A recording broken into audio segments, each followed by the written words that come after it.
All right, everybody, welcome back. Yeah, hey. So today we're diving right into this case, this missing person case. Yeah.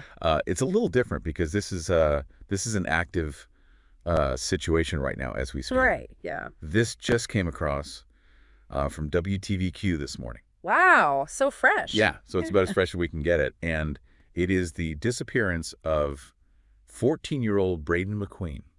14. Yeah, last seen Sunday evening around 5:3 p.m. Okay. on Tyson Lane, about a mile west of London, Kentucky. Wow. So that's So that's what we're working with right now. right. And I know we've talked before about how critical that first Oh, absolutely. 48 hours is. Especially in a case like this, Yeah. when someone goes missing, especially a young person like this, 14 years old, Yeah. the first 48 hours are absolutely crucial. So what are investigators likely doing right now with this kind of information?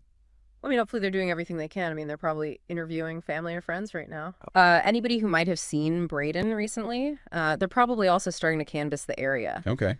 And that means, going door to door, talking to neighbors, Right. seeing if anybody saw anything unusual, anything out of the ordinary. Yeah, and you mentioned canvassing the area. Yeah. And this report mentioned Tyson Lane being about a mile west of London. Right. I know that area can get, Pretty rural. pretty rural. Right. How does that affect their search?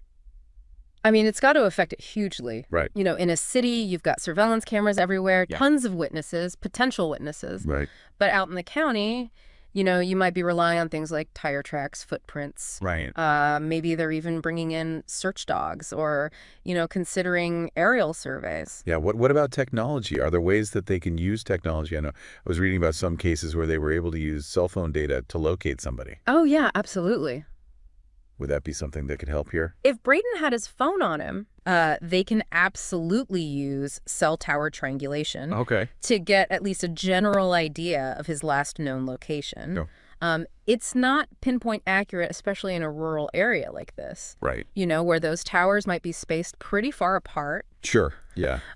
but it can definitely give them a starting point. So what can our listeners do? I mean, if they're out there and they think, I don't think I saw anything, what can they do? I always say you just never know what detail might make a difference. That's true.